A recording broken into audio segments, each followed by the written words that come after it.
operating cash flows, and you just say, well, let's assume some modest growth to that, maybe not all that much, if you're being conservative, but the ability to pay for this level of investment from the forecast that we have is very achievable for us.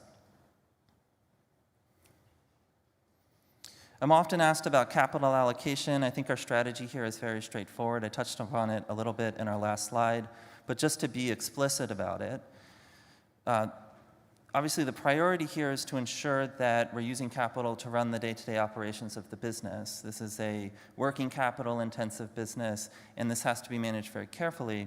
And so, over the course of a quarter, there can be multi-billion-dollar swings in our cash balance up and down, just depending upon the timing of when we build and deliver cars.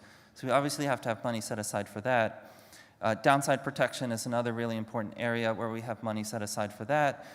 And over the last couple of years, throughout the pandemic, I think this just highlights why being ready for downside protection is important. Preserving daily operations is the engine that then generates cash that allows us to reinvest into the growth of the business.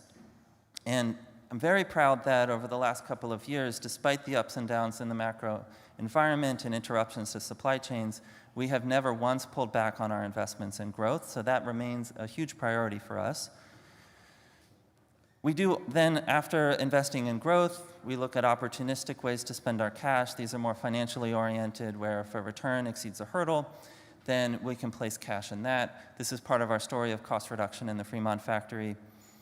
And then on the excess side, this is where the board meets on a regular basis and they're thinking about what our cash flow projections are looking forward and whether it makes sense to do buybacks or dividends.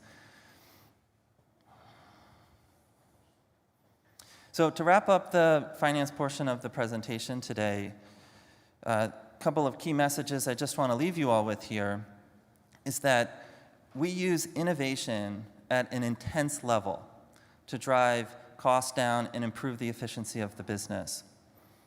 And the reason this is so important is it allows us to improve product affordability. And this is particularly the case when we move to our next generation platform. Improving affordability allows us to comfortably make investments that grow volume. That volume generates cash that then allows us to make more investments. And as we integrate that going forward, it's our belief as a leadership team here at Tesla that we're going to achieve unprecedented scale in the manufacturing space. And this is what's ultimately required to accelerate the world's transition to sustainable energy. So with that, this completes the prepared portion of today.